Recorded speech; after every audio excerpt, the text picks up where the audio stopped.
Something along that lines. It was a woman's. It wasn't a man's holler. Yeah. Or screaming. I don't know if it was a scream fest or because I only heard that voice or that screech. And you think it was around 10:30?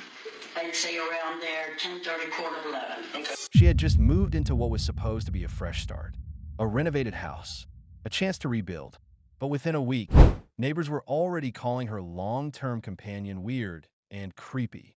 Was Linda said to her, and I heard this, she said, "So is he your husband or what?" And Rachelle said, "Why? Is he bothering you, or is there a problem?" And Linda said, and I told you this, she said, "He's weird. He's really weird." And then like creepy weird. 7 days later, Rachelle Brusk would be found dead in that same house, stabbed 55 times by the man she had loved for over 20 years. This is the story of a woman who couldn't escape the cycle of violence that had defined her relationship for decades. Despite the warnings from family, the pleas from neighbors, and her own growing fear, Rachelle stayed. And it cost her everything. What went wrong? And could any of it have been prevented? Real quick, statistics show that 97% of viewers watching right now aren't subscribed. If you're enjoying this video, take a second to hit that subscribe button. It's free, and it helps the channel grow while bringing more true crime stories like this to you and to others who need to hear them. All right, let's get back to the case. On October morning in 2022, Hamilton, Ohio police received a frantic 911 call from Paris Avenue. A neighbor reported that the man next door was screaming that his wife was dead inside their house. 911, what is the address of your emergency? Okay, what's going on?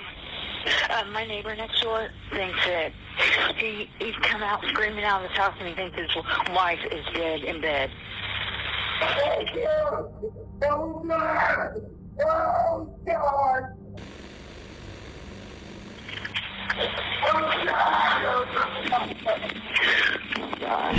Officer Katie Johnson was the first to respond, arriving at the small residence at 1270 Paris Avenue to find a scene of unimaginable violence.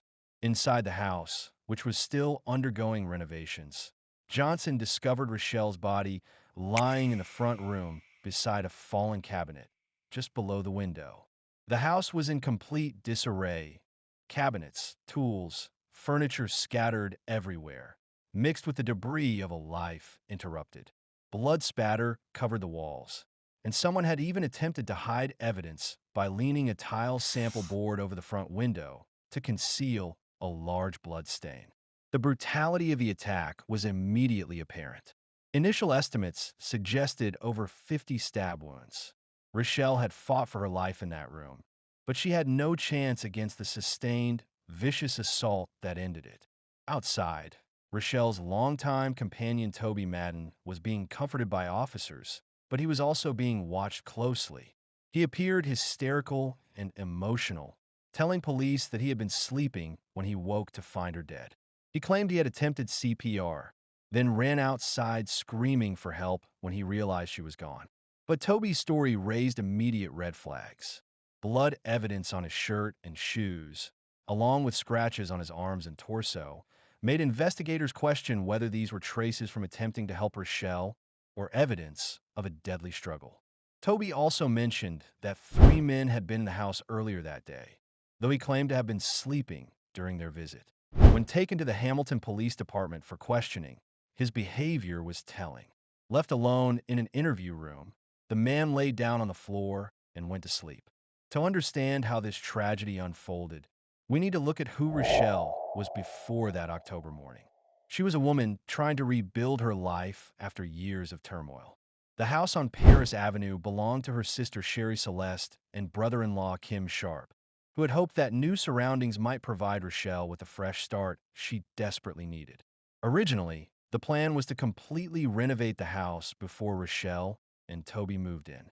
But Rachelle had grown tired of the expense and hassle of living in motels during the renovation process. The couple had only been in the house for 1 week when she was murdered. 1 week. That's all it took for the violence to follow her to what was supposed to be her sanctuary. The neighbors immediately noticed something was wrong with Toby, and Myers, who lived next door with her sister Linda, told police about the strange encounter she'd witnessed on her front porch the morning of the murder, and had been sitting on her porch around 10:30 a.m., checking her phone messages when she heard what she described as screaming from next door. It wasn't a normal man's holler, she said, but something that made her distinctly uncomfortable. She described it as a screech that immediately put her on edge. Blood sugar. It was probably 10:30 when I went outside. And when you say you go outside, you went on your On front the front porch. porch, yes. Yes. And I was sitting there flipping through the phone, my messages and phone messages and everything, and all of a sudden I heard, now I'm going to do it, so they don't come in here busting in here. That's all right. Yeah. Something along that lines. It was a woman's. It wasn't a man's holler. Yeah.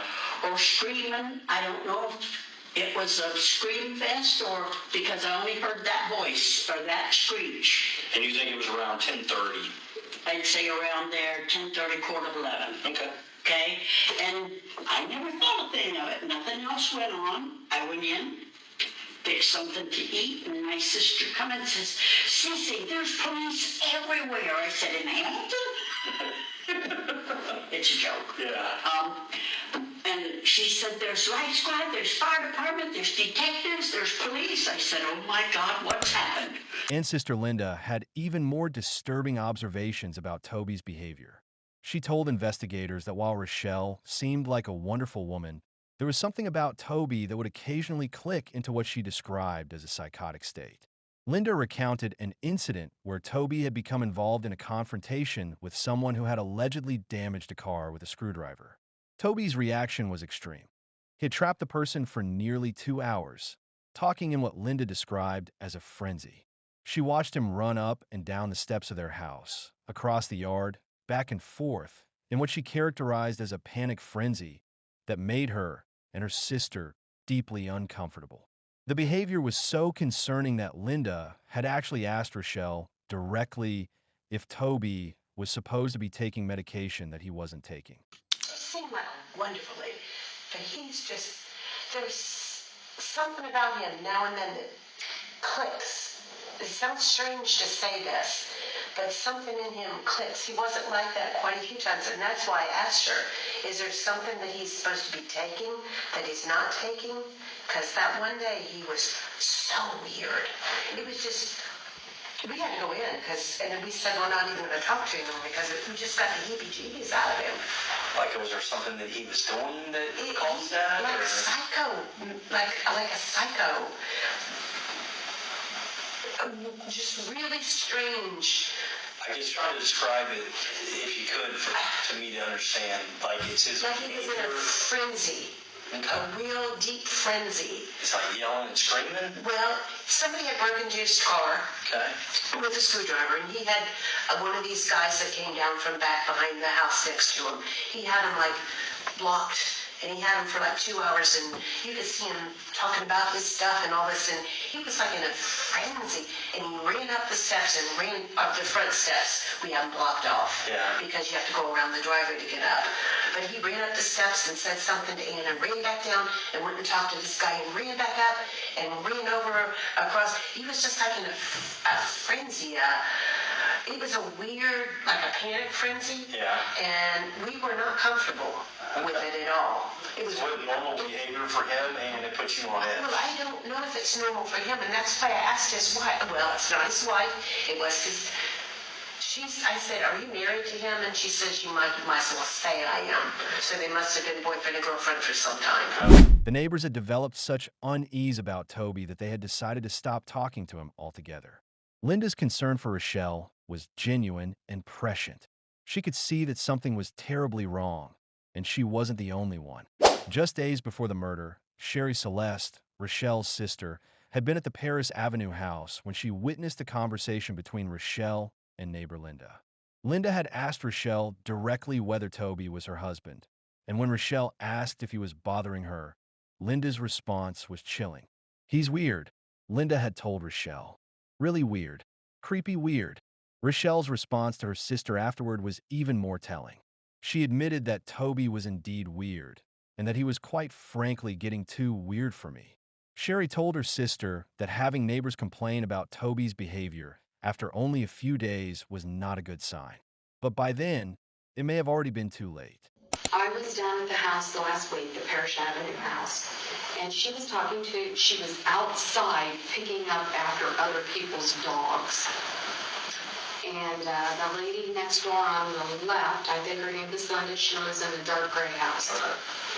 And they were out there talking when I arrived. And Linda said to her, the conversation they were having was, Linda said to her, and I heard this, she said, so is he your husband or what? And Rachelle said, why? Is he bothering you, or, you know, is there a problem? And Linda said, and I told you this, she said, he's weird. He's really weird. And then, like creepy weird. And then Rachelle's comment to you. it was that, so, and Rachelle said, well, she says he can be weird. She said, you know, I'm sorry if he was bothering you. And I said to her, so we have those steps. And I said to her, I don't think that's good. We've only been here a few days, and the neighbor's already saying that he's weird. That's not good. And she says, he is weird. And she says, he's quite frankly getting too weird for me. Toby Madden was not just a strange neighbor who had moved into the area. He had a long and violent history in Hamilton. As a juvenile, he had served time for shooting 3 people, paralyzing one of them. He was a known drug user with addictions to crack cocaine and, more recently, crystal methamphetamine. The drugs had clearly taken their toll on his mental state, but the violence had always been there. Tanya Cook, Toby's cousin, came forward to police to provide crucial insight into what kind of man Toby really was and what Rachelle had been living with for over 2 decades. Tanya described a man consumed by drug-fueled paranoia and delusions. Sometimes he would act normal, like a normal human being. Yeah. Most of the time, you know, like always going to the door, checking, looking outside. Did he ever tell you, like, anybody was after him or anything? Yeah. Like that? Oh, yeah. Okay, so first it was a gang. Okay. I don't know what gang it was. I mean, I'm pretty sure I probably heard the name of it or whatever. I guess he beat up a guy in a bar years ago. Okay. And it ended up being a gang, one of the gang members, and they've been after him all this time. Okay. Well, then it goes into, Rachelle was sexted into this gang, that all the members of the gang slept with her, and now she's a member of the gang. The paranoia had made Toby increasingly dangerous. Tanya revealed that almost every time Toby came to her house, he would talk about killing someone. If it wasn't Rachelle, it was someone else. He had a particular fixation with wanting to cut off people's fingers. When Tanya had a cigar cutter on her table, Toby asked if he could have it specifically because he wanted to cut someone's finger. But the threats against Rachelle were constant and specific. Tanya told investigators that Toby had threatened to kill Rachelle numerous times, driven by his paranoid belief that she was working with his imagined enemies. I think anybody is capable of murdering somebody, but I know, without a shadow of a doubt, he did that to Rachelle. Okay. Well, let me ask you this. What makes you think that? As he said it to me times. So how many times do you think he said it? Almost every time he comes to my house, he would, if it wasn't Rachelle he was going to kill, he was going to kill someone else. He wanted to cut the fingers off of people. I had a cigar cutter laying on the table, and I don't even know where it comes from. I buy junk all the time. And he asked me to have it because he wanted to cut my finger. I was like, yeah, sure, Toby, take it. Let me ask you this. So when I talked to you, you kind of alluded to it. You said that he threatened to kill Rachelle. I mean, did he say why or what? Or why he was gonna do it, or he was just upset, or I mean, Well, it's because he thinks all these things. like something about her being in a gang or And cheating? she's against him. She's with them, so therefore Okay. they want to kill him, so does she. So let me ask you this. So was she trying to get away from him now, or just kind of trying to move on? She was trying to get on with her life. That's the part where it gets all messed up. Okay. To like get away from them. Well, We don't understand. Okay, so like we've sat and talked about this for hours. Yeah. Like, what is wrong with us? And we can't get away from these idiots that are treating us this way and saying stupid stuff. He held her hostage. I know he did. What was that? When she lived in Covington, her landlord lived in the bottom. He held her hostage there. I think this was a separate incident when he took and hit her in the head with that axe. What was that? When they lived in Covington and in the road. I think that's when she realized that he may just try to really kill her. At a Christmas gathering at Tanya's house, the cycle of violence played out in front of her young child. Rachelle and Toby had gotten into an argument that moved outside. When Rachelle defended herself by hitting Toby with a stick, he responded by pointing a gun directly at her head in front of the child. That was the moment Tanya decided she wanted nothing more to do with Toby, despite their family connection. At that point, and that's when I told him, I don't care, you may be family, but I want nothing to do with you. But Rachelle couldn't make that same break. The person who knew the extent of the abuse best was Rachelle and Toby's 24-year-old daughter, McKayla Madden. When she spoke to investigators, she painted a picture of a childhood defined by violence and fear. What's wrong with the man? Well, just I mean, I know he lived, or they lived with you in, was it up in Loveland? Yeah, well, he didn't really live there. Right. He brought his junk that he likes to call that he can make money off of. Never wanted to get a job. Okay. I mean, has he been that way like your whole life? No. Or no? yeah. I mean, he's always been abusive, alcoholic, drug user. Yeah. Leave on the holidays, events, certain things. We leave on Christmas Day and not come back for a while, things like that. Mm-hmm. He's always been very abusive, physically, emotionally, verbally, all that through my childhood. Domestic violence was a lot. On you or your mom? Both. Okay. Both. I've seen a lot Like, growing up. Sorry, let me just put this in here and feel heavy. I mean, when you say domestic violence, I mean, was he putting hands on? Oh, yeah. Like, Oh, yeah. hitting, punching? Oh, yeah. And I used to have fist fights with my dad. really? Yeah. Okay. I mean, I'm not letting him touch my mom. Right, I get you. Foremost, like, you're always going to protect, Right. what's yours as my mom, Yeah. I understand that. McKayla's final assessment of her father was devastating. She told investigators that drugs had killed his brain cells tremendously. Drugs have killed his brain cells tremendously.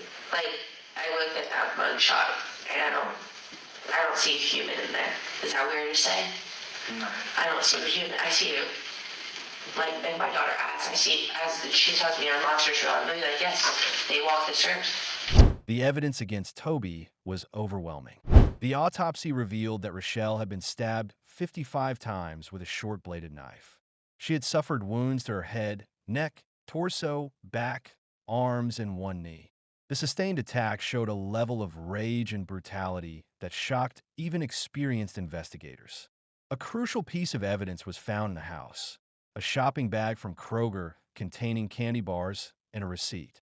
The receipt showed that someone using Toby's card had made a purchase just after 9 p.m. the night before the murder. This placed him at the scene and established a timeline for the events. Despite the overwhelming evidence, Toby would drag out the legal process for over 2 years. He fired 5 defense attorneys appointed by the court. and attempted to represent himself twice before the court finally appointed a final attorney and put an end to his delays. Once in court, Toby continued to be disruptive. He was frequently removed from the courtroom for outbursts and emotional displays. Even during his own trial, he could not control his erratic behavior. During the proceedings, Toby never admitted to the killing. Instead, he continued to make bizarre claims and demands, at one point asking the jury to examine State Exhibit 66, which he claimed contained a stick that would somehow exonerate him. 66 is a stick in there. And I also, if you look at the video, there's no question. I mean, down at the police station, if you look at it, they asked me, how did the blood get in the sink? I told them that there was blood on my face after I was doing CPR, and I told them that I went to the sink. At this time. Look at state number, exhibit number 66. Ask for it back there and see. There's a stick right there. They won't, there's plenty of things they won't bring to you. Ask for it. Right? You can get that. Right? Okay, so I look at that comment. the court is not going to tolerate. Let me get back on. Listen, what you're not going to do is I'm not going to sit here and allow you to. Thank you. His rambling, incoherent statements only served to further demonstrate his disconnection from reality. The prosecution's case was straightforward and devastating. They presented the evidence methodically. The blood evidence on Toby's clothing, the scratches on his body, his history of violence, and the 55 stab wounds that had ended Rachelle's life. 55 times. Each time this offense stabbed Rachelle, she got closer to her death. As Dr. Uppergrove told you through those photographs. Each stab wound brought her closer to death. She got butchered in the home that she was renovating. I ask that you hold this defendant responsible for killing her. After all the delays, threats, and theatrical displays by Toby Madden, the jury took less than 2 hours to deliberate. They returned guilty verdicts on all counts: first-degree murder and felonious assault. Judge Jennifer McKayla handed down a sentence of 15 years to life, with an additional 10 years for being a repeat offender. Toby would not be eligible for parole for 25 years. The case highlighted several tragic realities about domestic violence. Rachelle had tried to rebuild her life, moving to a new location with her sister's help. But the violence followed her. The neighbors recognized the danger immediately, but there was no system in place to protect her from someone she had been with for over 20 years. The warning signs were all there: the previous incidents of violence, the threats, the drug use, the paranoid delusions, and the escalating behavior that alarmed everyone around them. But Rachelle was trapped in a cycle that she couldn't break free from, bound by decades of trauma bonding and psychological manipulation. Rachelle's story is a reminder that domestic violence can escalate at any time, and that victims often stay in dangerous situations not because they don't recognize the danger, but because leaving can be the most dangerous time of all. The statistics bear this out. The period immediately after a victim attempts to leave an abusive relationship is when they are at the highest risk of being killed. What makes Rachelle's case particularly heartbreaking is that she seemed to be trying to change her situation.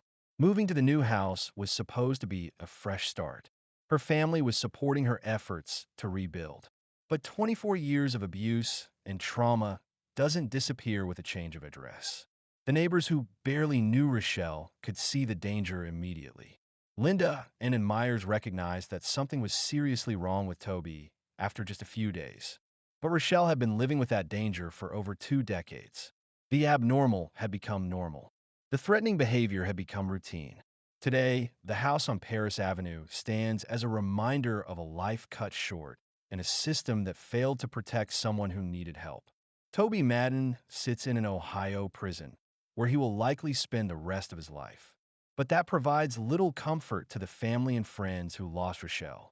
Rachelle's daughter McKayla and her sister Sherry continue to speak out about domestic violence, hoping that sharing Rachelle's story might help other women recognize the signs and seek help before it's too late. There have been no significant updates to the case since Toby's conviction. He remains incarcerated and his appeals have been unsuccessful.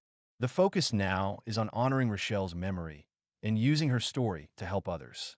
Rachelle Brusk was more than the victim of a brutal crime. She was a mother who loved her daughter fiercely. She was a sister who was supported by her family. She was a woman who tried to start over, who believed in second chances, and who showed kindness even to neighbors she had just met. Her death was not inevitable. With better resources, better intervention, and a better understanding of the dynamics of domestic violence, this tragedy might have been prevented. But Rachelle's story doesn't end with her death. It continues in the conversations we have about domestic violence, in the resources we provide to victims, and in our willingness to recognize the signs and speak up when someone needs help.